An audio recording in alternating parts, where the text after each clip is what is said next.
Hello and welcome back to the Ealing Road podcast, where today we'll be talking briefly about the game against Villa last weekend before heading into some discussion at another famous night at the Bridge. All that and a short look ahead to Forest this weekend. Back to winning ways. We're back online, not in the studio this week, unfortunately. Clayton joins me today. Clayton, how are you, mate? I'm well. Yourself? Not too bad, mate. Not too bad. Right, we'll go back to the Villa game then. It feels like a while ago, but it was the first positive performance in about 6 games. What were your thoughts after we didn't get the win in the end, but good performance nonetheless? Yeah, I definitely came out of the game frustrated. I think we could have got more from it, which is a shame. I think it was like the best we played in a while, as you say.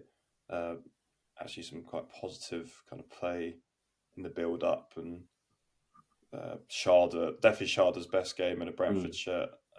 Unfortunately, missed that open goal. Although I think he might have been offside. Mm. But yeah, that was a shame. But he was electric. That was like really, really good to see. I was really happy with that.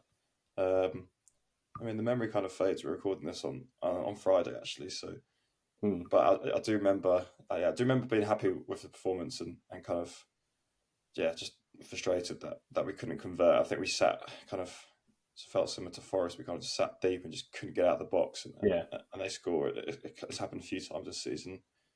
Definitely a frustrating one where maybe just one big clearance and they wouldn't have that goal. But you know what, like Villa coming into that, they just beat Newcastle. Would probably take the point before, but given we hadn't won in a while, it was a bit of a shame. But come the end of it, Well, you called it, to be fair, mate. I remember you saying on the podcast a week before, you said it would be very Brentford to go on this horrible losing, well, not losing run, but we hadn't had a win in 6.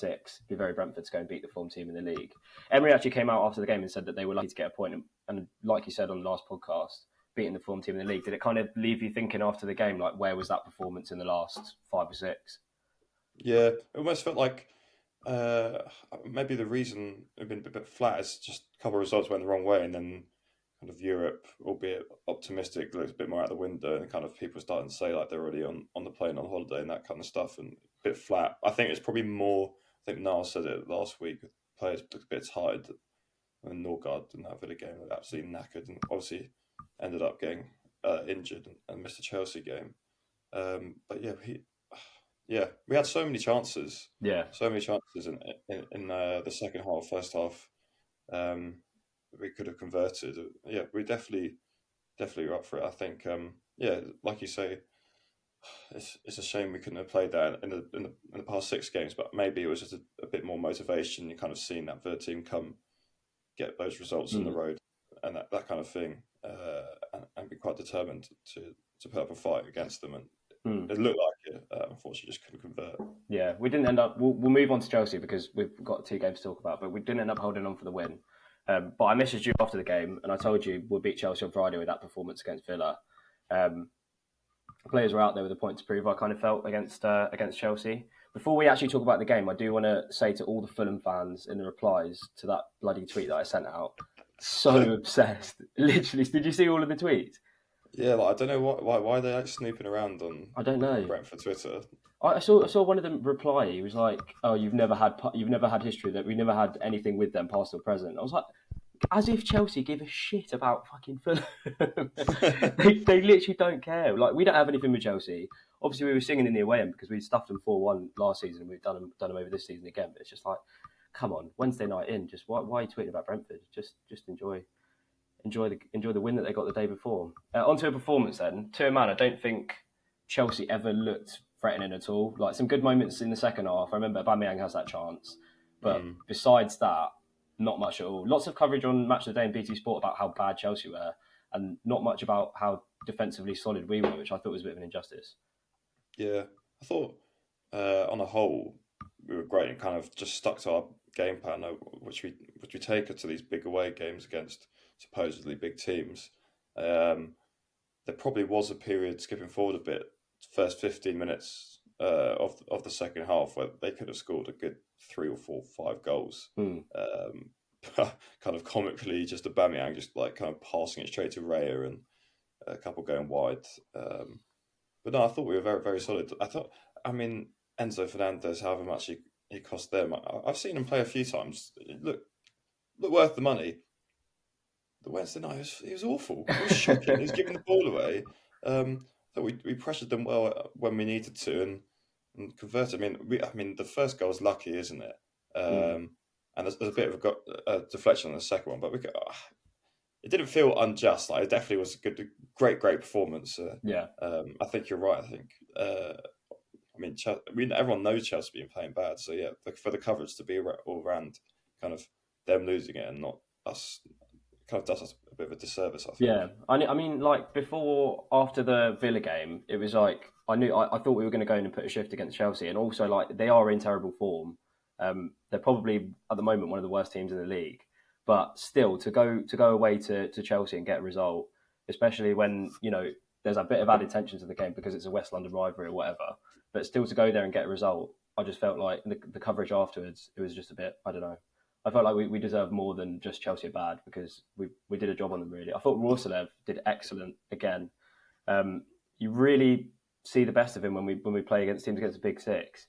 Who's your first choice right back at the moment?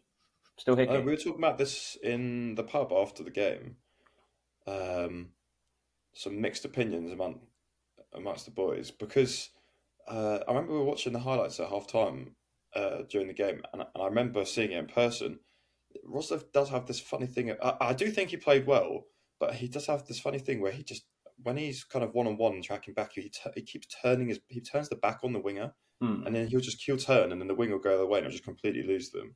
Like I don't know, something about him doesn't always just look uh, completely natural. But I think you're right. When we play that five at the back, he is the man there. But when you do take a step back, he's not.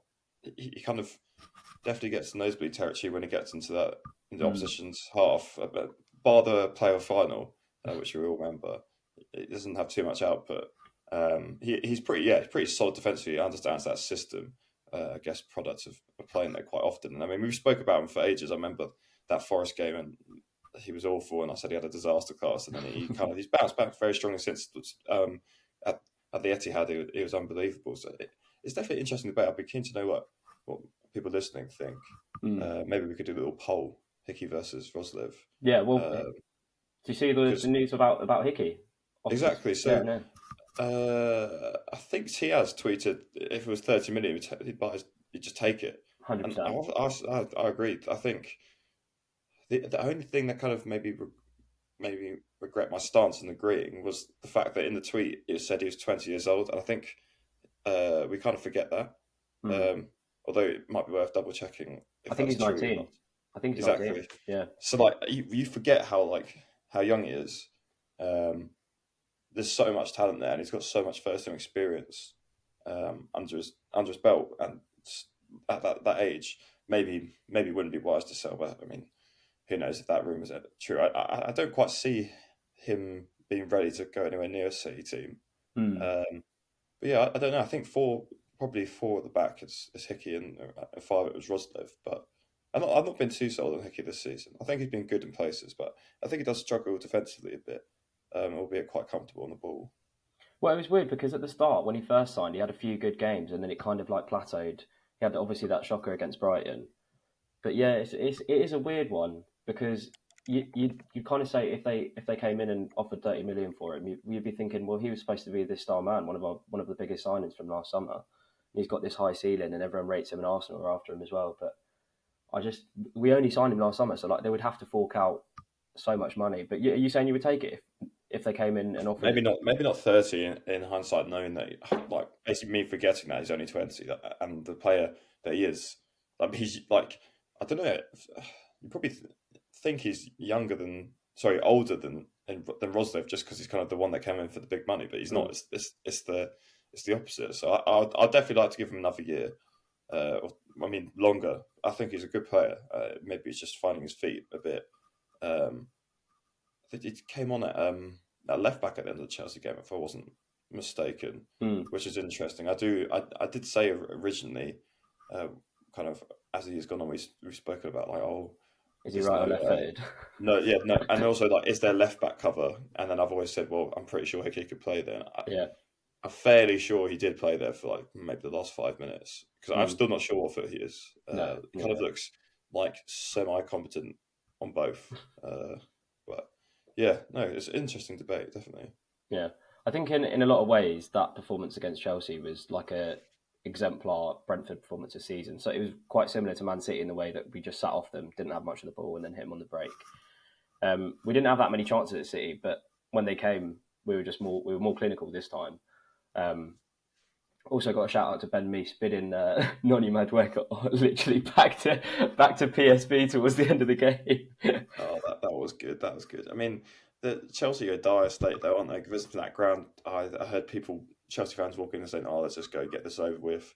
That whole stand to the right of us in their way end was just all tourists, probably all their first game.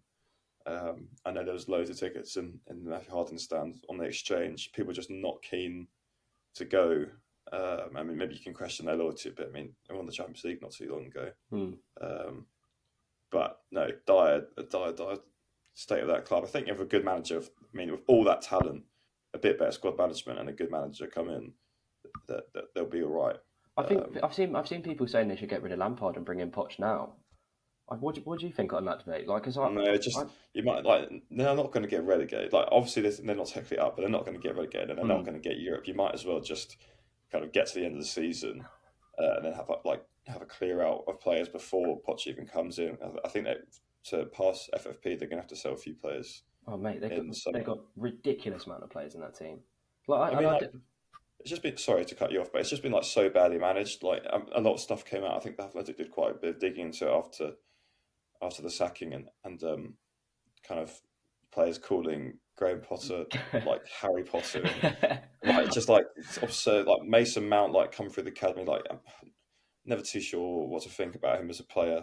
But like looks like he's they were doing 11-11 in training and a 9v9 on another pitch. They got that many. Yeah, had to make the dressing room bigger for the amount of players they had. It's absurd. Like it's just like very bad management. You can't just come in and throw money at it. But I think they'll be all right.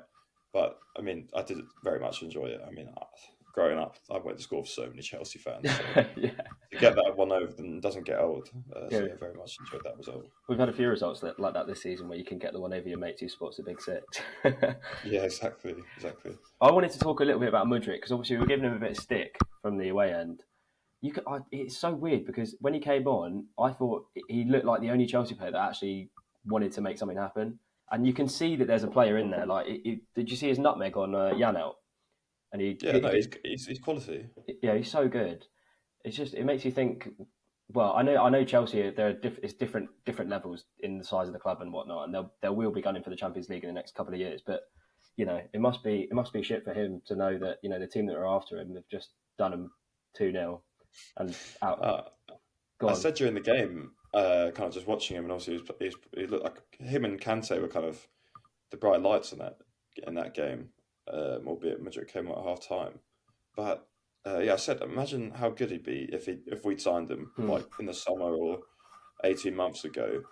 Like that talent's there definitely, and imagine him starting for us week in week out, just getting that Premier League experience. Like he'd be absolutely electric. Like he would have not have lasted at our club very long. He would have been one of those ones that goes in like a year. Yeah.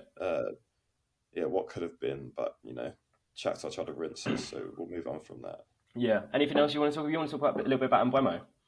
Well, yeah, I've seen a lot of chat about it, kind of on social media, and definitely during the Villa game he started, and I think he ended up getting man of the match from like the Brentford account.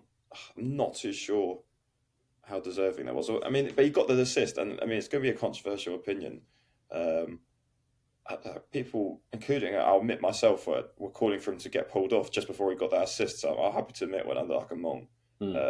Maguire, if you're listening, he'll remember it because we both looked at each other very guiltily because him more than me, but we're both calling for him to be pulled before.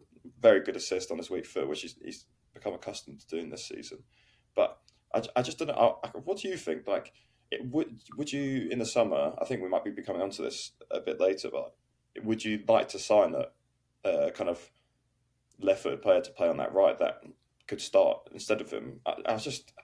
I love Mbeumo, but I feel like he's had so much time in the Premier League now, and he is a great player, but he gets himself in such good positions, but he just like his final product is just not consistent enough. No, it's not. And it frustrates me. I do like it. It was like obviously he has a great goal against Chelsea, but it was a deflection. I'm not too sure it would have gone in without it. But like that's literally a testament to it because he's literally ran half the pitch and cut in, which is like he gets himself in those positions all the time. But I'm not sure it would have gone without his deflection. And it's like you weren't at the Villa game, but there was like I'm sure you've seen it. Like the amount of chances he had, the position he was in. Fair play to him for persevering and getting that assist. I kind of watched him celebrate the assist after he got it, kind of a big sigh of relief and very happy. And I was impressed by kind of the resilience there. But I do wonder what could be potentially done if he had someone a bit more consistent with an output on that side. Well, I think the thing is, like when he's on it, we've said it before so many times on the podcast. When he's on it, he's so good, but it's just you're right. It's a lack of consistency at the moment with the caliber of player that he is at his best. If you watch him on his best day, you'd think he's got to get 10 goals a season or get 10 or 15 assists as well. And if he doesn't do it, I don't know. It's a tricky one because I don't know if another Premier League club would be in for him. But did you see that apparently Villa and Leicester were interested in him or something like that? I saw that. Don't know how much weight there is behind that, but I don't think he would move to another team in the Prem. But it's just like if we manage to like cherry pick someone like with a profile of Mudryk who can come in and do a better job and do it on a more consistent basis, then I don't know. We had the question last week: is there any of the Championship team that we should try to move on? Try to move on. And I don't know. What do you think he might be one of them?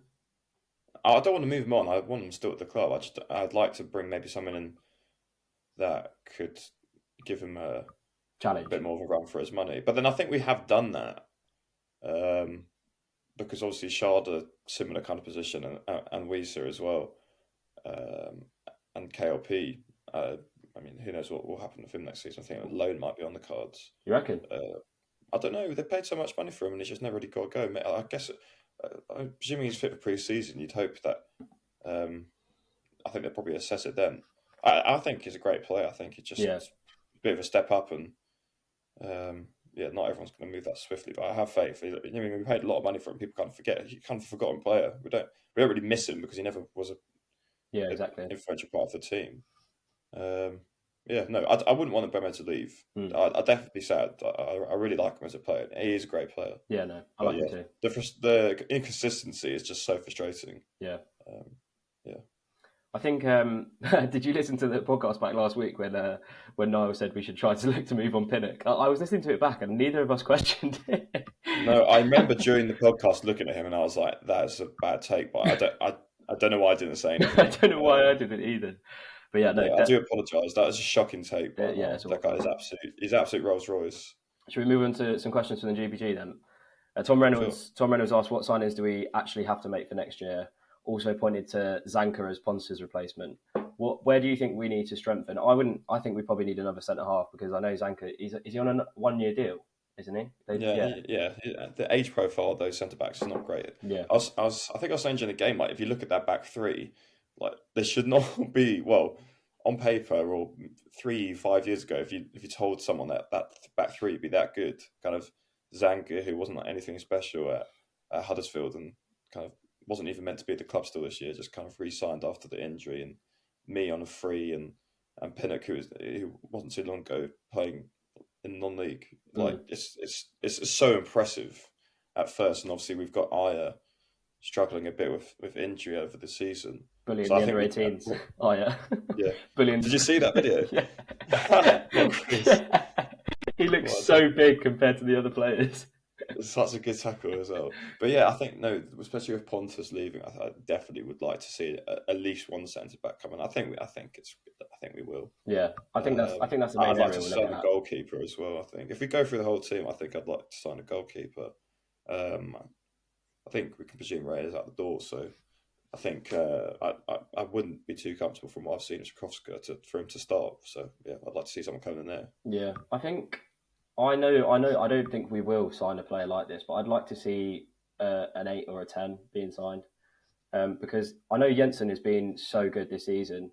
But if you look at the clubs that are above us and the clubs that are doing well at the moment, they've all got a number 10 that contributes 10 or 15 goals a season and a bunch of assists too. Look at someone like McAllister at Brighton or Fernandez at United or Buendia at Villa. even Odegaard at Arsenal, they've all got that number 10 or number 8 who pops up with 10 goals a season. We don't have that at the moment. And as good as Jensen's been, maybe a signing to come in and challenge his place for next season, because I know he's just signed a contract extension, so he's going to be a mainstay, but someone to challenge him. What do you think? I don't think I agree because I think we just have so many centre mids now. Something I was going to mention earlier is from the substitutes Frank made, it almost looked like De Silva was the 6th choice centre mid, which is ridiculous. I mean, we spoke about it, especially last week.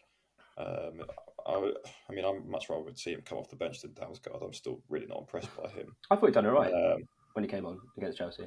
No? I thought he just kind of looked a bit lost and doesn't really offer too much defensively. I mean, he's had good games in a Brentford shirt, don't get me wrong, but I mean, you could count them on a couple of digits of your fingers.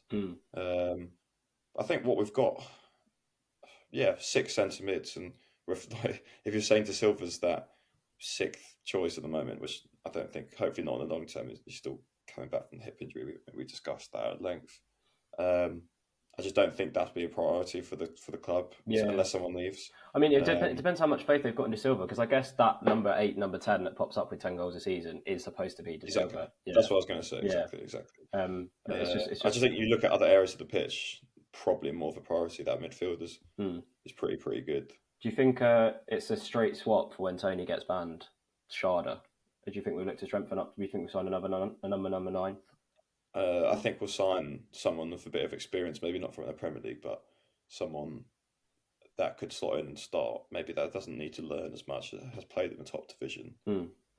Because that's when your season gets derailed. If Tony gets banned, I don't know, say the start of next season, he's out for a lengthy period. Then you can't. If you don't have a striker that's regularly scoring, even if you're creating the chances, I mean, look at Everton.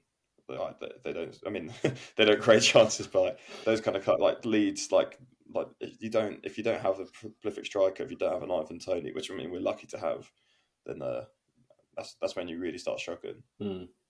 Any suggestions for the question that I asked you before we started recording about appropriate / funny memorial to be erected on Braemar Road now that it's been demolished?